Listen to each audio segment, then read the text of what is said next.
Alright, hello everybody. I hope you guys are doing well. Today I wanted to do a little bit of a notebook planner comparison video. I know when I first started in the planner community, the variety of sizes and brands and layouts can be a little bit overwhelming, and I have personally been going through a little bit of a size notebook experiment with myself. Each book that I show you guys today is going to have this exact same setup, so you can kind of get a feel and a comparison of what this layout or how these elements look from book to book and how much wiggle room you have or space, things like that.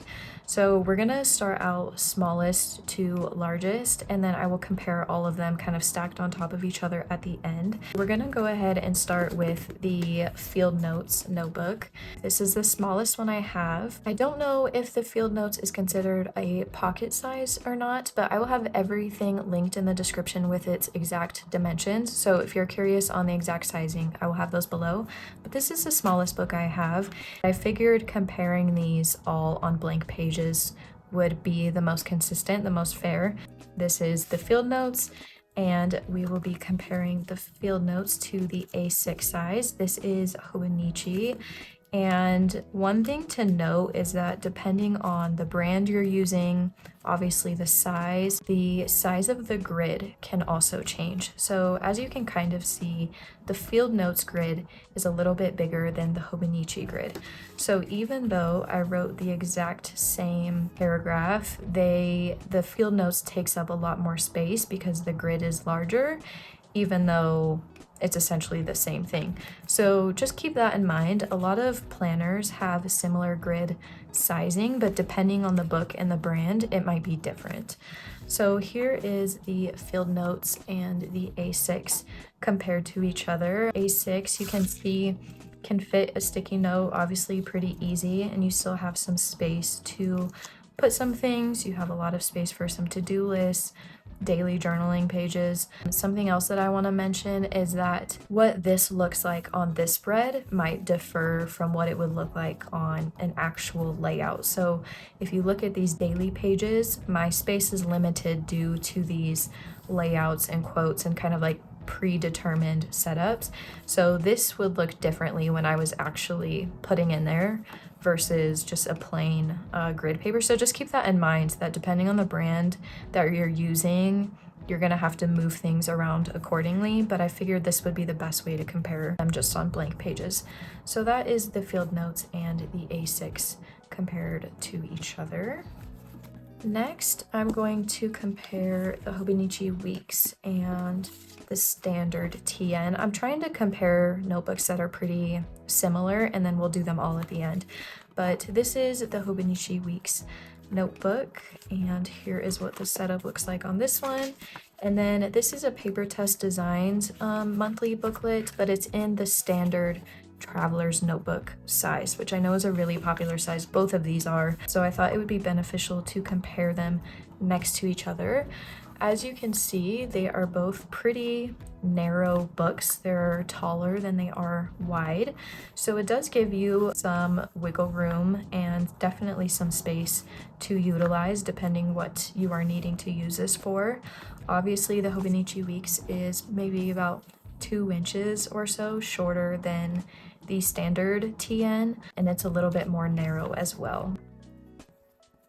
Next, I am going to compare the standard traveler's notebook and the A5.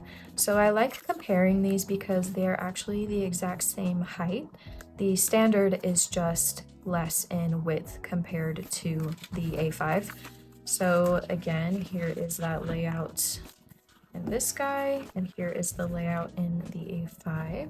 Depending on your preferences, like if you are more of a square layout person, this is me.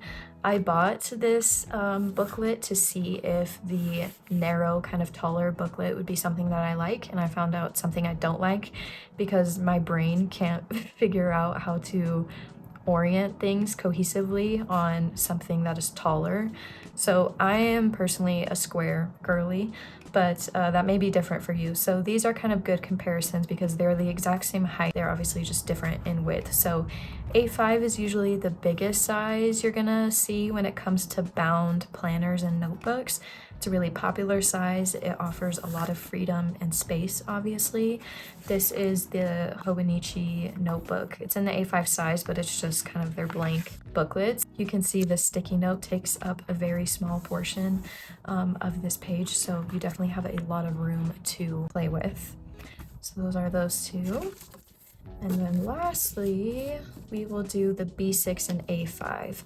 This B6 notebook is a Stalogy half-year notebook, and I do have this in the plastic cover. This one is going to have a bigger grid than the A5, so again, keep that in mind so that this layout is going to be a little bit different. Let me do it this way. I had to zoom you out a little bit, but here is the A5 compared to the B6. These two are the closest in size, I would say. B6 is a little bit harder to find with brands. B6 is a very desirable size because it still feels kind of small and manageable, but it gives you room and space to be a little bit more creative or just have a little bit more room. But this is what they look like next to each other. Again, this grid size is different because Stalogy just uses a bigger grid size in the B6. So I apologize for that, but you can kind of get an idea for how much space you're gonna use. That is the final comparison when we look at them on the inside. I hope that was helpful for you guys.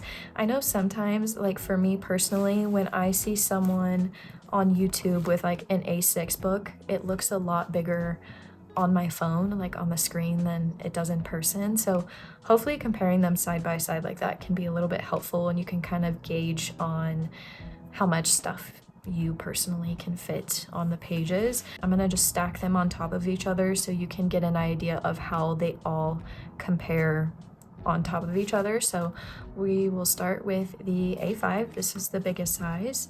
I think we'll go standard. So this is the standard traveler's notebook size. Again, they're the same height. They are just different in width, probably like 2-3 inches maybe. Next is the B6 Stalogy. So it is shorter than both of them, but it is a little bit wider than the traveler's notebook size. After that, we have the Hobonichi Weeks. So the Hobonichi Weeks is the same height as the B6, but it is just a little bit, or kind of a lot of bit more narrow, probably like a good 3 or 4 inches. But these two are the most comparable height-wise. So you can see them like that. Next is the A6 size. This is going to be shorter than all of the books. It is wider than the Hobonichi Weeks, but it is slimmer than the B6 notebook. And then lastly is the Field Notes, which is the smallest of the bunch, and she is both shorter and narrower than the A6. That is the comparison of all 7 books I have. I know there are different sizes in the community, and based on what brand you get, these might vary a little bit.